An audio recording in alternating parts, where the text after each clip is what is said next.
Hello and thanks for joining us. Welcome to the Fresh Thinking Lounge at Unidine, where we take a fresh approach, fresh perspective, and bring a fresh point of view to food and dining management services. I'm your host, Victoria Vega, and I'm thrilled to have joining me today of Nutrition, Wellness, and Sustainability, Ellen Lowre. Welcome, Ellen. Thank you, Victoria. Thanks for having me. Well, we know that one of the key discussions that's come out of COVID-19 is a renewed focus on wellness, whether it's eating for immunity, whether it's specialty diets, energy, and even nutrition. They all play such a vital role. But here at Unidine, when we've got a fresh, from scratch philosophy to our recipes and our menus, I know this will lead to a really interesting discussion with you today. So let's jump right in. Ellen, you supervise a unique, and I really stress because not all food service companies have the department that you run. You supervise a unique and expansive team at Unidine. Tell us about the levels of clinical support our senior living communities receive from the over 420 registered dietitians and regional team members that you supervise. Well, thanks for leading with that question because I think it's always easy for me to talk about our registered dietitians and the clinical support we provide. I'm thankful to have a great team that I work with directly to help develop our nutrition strategic initiatives as well as our clinical focused performance measures every year. And we really work to roll that out and communicate throughout the year with all of our clinical dietitians in the field. So that's done various ways. One-to-one meetings, monthly calls as a region for the team members. We have a nutrition use series that's run internally by our own dietitians where we have continuing education. And those are sometimes fun things as well as things related to the profession. In addition, webinars just focused on things around regulatory, about different clinical initiatives. And of course, if I didn't mention already, one-to-one meetings with the nutrition, health, and wellness team. I have 7 on my team, 6 that are dedicated across the senior living community. So lots of layers within there. That's great, and they're all geographically based to support our registered dietitians within every operation. Yes, from upstate New York across California. Wow. Well, you spoke about regulatory compliance. I'm sure that especially in a coronavirus era, that takes on new importance. How are locations preparing for state surveys, knowing that sometimes we can't even enter those communities? Yeah, I mean, that's certainly been a challenge, but I think I would say firsthand, not only the nutrition and wellness team, but the other operators and corporate teams we work with really pivoted during that time to research, create new materials that would be available virtually, even audits done virtually, whether it's done through video cameras, pictures, other self audits that could be assessed from the regional director of nutrition and above. But whether it be infection control, certainly clinical chart audits and reviews. Right now, everyone's hyper-focused, though, on sanitation and infection control. And we really were able to pivot during that time and I think be very successful in any survey that came in. Well, I know that I see a lot of your trainings come through, and I think one of the exciting ones for someone like myself who has no clinical experience is that separate from Nutrition University that you mentioned as a monthly accredited training program for our dietitians, you also manage a boot camp for people like myself, non-regulatory managers. Tell me about that. That has been very successful as well, very high participation. And as you know, through this time in COVID with people that were out of jobs from places that didn't have as much of a regulatory focus, we really saw the need to take that and really train all of the operators that are non-clinical in all these regulations. Because really the clinical pieces are probably only 25%, but the dietitians are always been in the field and corporately very hyper-focused on that. So we have 4 sessions, but the first one is really for the non-clinical managers, and then it keeps kind of getting deeper into what those regulations are for senior living. So people are very prepared. There's quizzes and pieces that will just help them execute our performance in the field. So more ways that take away the stigma of working in what's considered a nursing home versus a continuum of care retirement community, and knowing that people with a hospitality background, possibly from restaurants or hotels, even corporate dining like myself, have a place in a senior living community. Absolutely. Because you bolster that support and that scary compulsory regulatory piece with structured learning. And as you know so well, these people living in the continuum of care, it is their home, but it's also their place to dine in a nice location, in a more fast casual location, and they may have loved ones that are in other parts of the continuum of care. So it's all about hospitality. Well, great. Whether it's wellness-based, nutrient-rich foods or mechanical diet modifications, what role do you play in menu development for the organization? Well, I would love to say it's just me, but it really is me and the team behind me. But I think as a dietitian and a nutrition professional working for Unidine, it is an exciting place to be with our Fresh Food Pledge and our From Scratch approach, like you mentioned at the intro. All of our dietitians are so proud of the food that we serve, and you can really see that and share that throughout, every interaction you have with your residents and clients. Nutrition is what we know with the hotspot about immune health. It's really how we can heal and improve our health outcomes.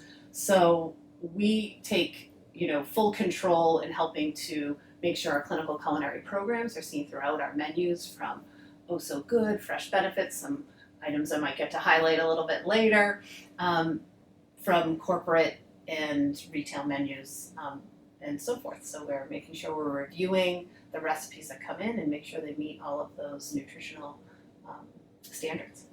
Excellent. You brought up a few of Unidine's signature programs. I know that they're designed for improving health, improving the ultimate outcomes for elders in senior living communities. Can you tell us a little bit about some of those signature programs? Sure. I mentioned Oh So Good. This is a great one to highlight through the continuum of care, because this is a program that started really out of the need of not only showing what we have that's from scratch that's good, but also what are the foods that are better for you because they're nutritionally designed that way. So really more plant forward, healthy fats, high in fiber from whole grains and vegetables, and we showcase those recipes throughout our menus across the continuum of care. Really more Mediterranean diet-based approach. So it's like stealth health, and you can make the right choices. You're just literally building a better meal. Correct. So whether it be picking the right, items at a station that you're going to build your own sandwich or build your own salad, we have Oh So Good inspired dishes there. Or it could be more of a, nourishing comfort meal, like a macaroni and cheese, but a version that has, vegetables pureed in there that's hard to tell. So even a child may eat it. But it's great through the continuum of care. I think another program that's great to highlight, because it's so prevalent now, is our Memory Fair program. Oh, tell us about that, Ellen. So, there's certainly many levels, in the sense that folks are really focused, right now saying, what can I do to help preserve my brain health and help deter, if possible, the effects of dementia. So we have a program that not only looks at the nutritional components of that, around memory preservation nutrition, but looks at all the components of how to make dining a more exciting and safe place for those residents that are in a memory care style program. So it's from food to how to set up a proper, meal with different pieces that would promote hunger. So meaning we may have we may showcase the meals, as pictures, so whether it be on a tablet or even have it live. So for visual identification. We could have a palate cleansing, a little sorbet to begin, or warm towels that have a scent to help get the meal set. But the recipes are fluid throughout the continuum of care. So anything identified as a Memory Fair recipe is really something that's there to promote brain health. I know one of the areas, especially in COVID-19, it makes it hard to do those touch-ins with the residents, especially those that do need more care.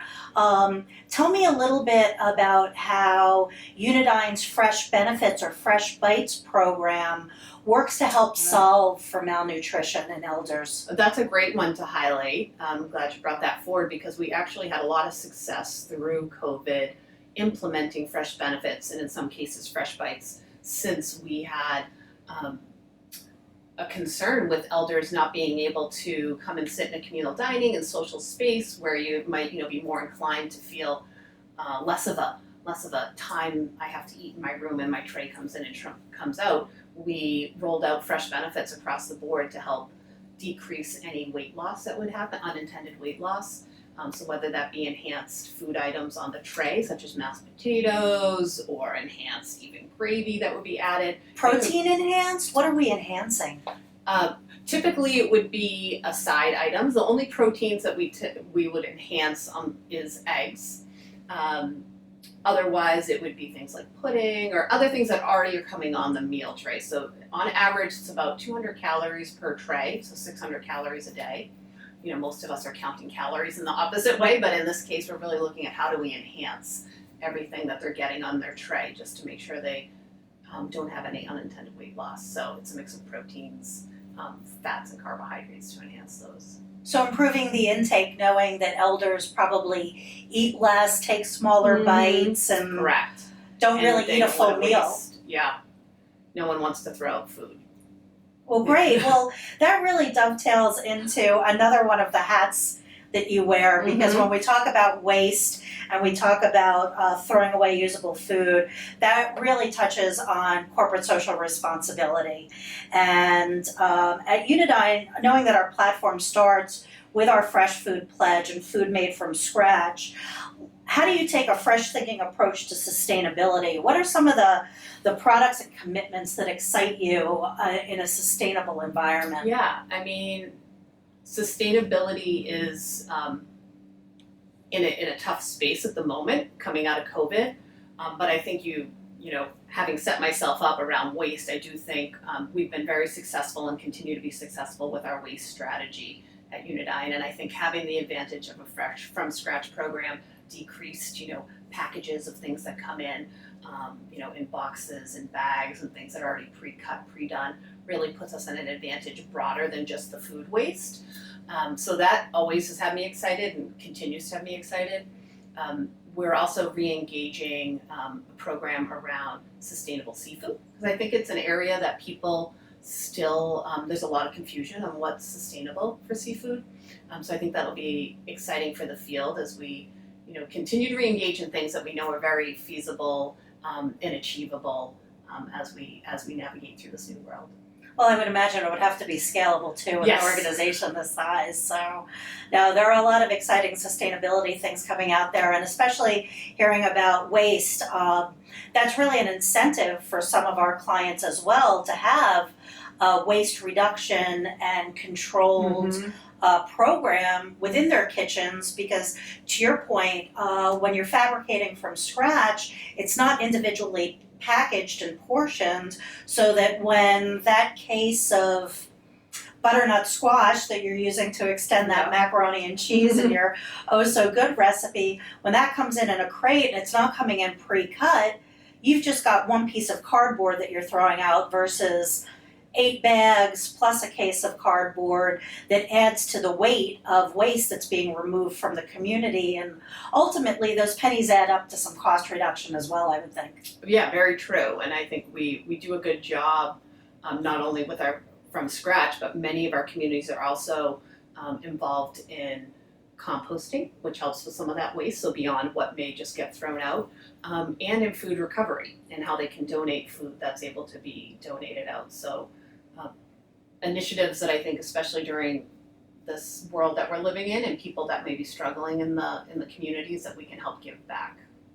Well, I know when I've gone to Home Depot myself, there's been, you really can't find any soil and things. Everybody's gardening. Yeah. Talk a little bit from a sustainability perspective, what Unidine does in our resident communities when we ask for acreage within the footprint. Yeah, I mean, that's great. I mean, and that's been going on, I feel confident to say, being with the organization as long as I have, since the beginning of Unidine, is how we can plant and grow our own herbs, vegetables, and in some cases, fruits, depending on the environment. So that's usually a whole approach that's run through the dining services department, but a lot of times with a wellness committee or other activities, committee members, so we can actually take the food that we grow and incorporate it into the meals that we serve.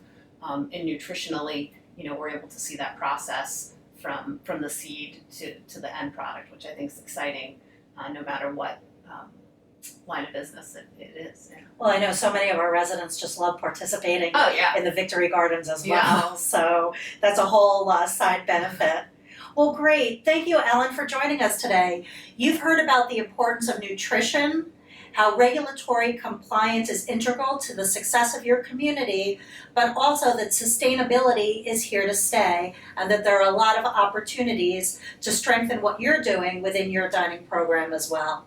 Thanks for joining us today, Ellen, in the Fresh Thinking Lounge. Thanks, Victoria.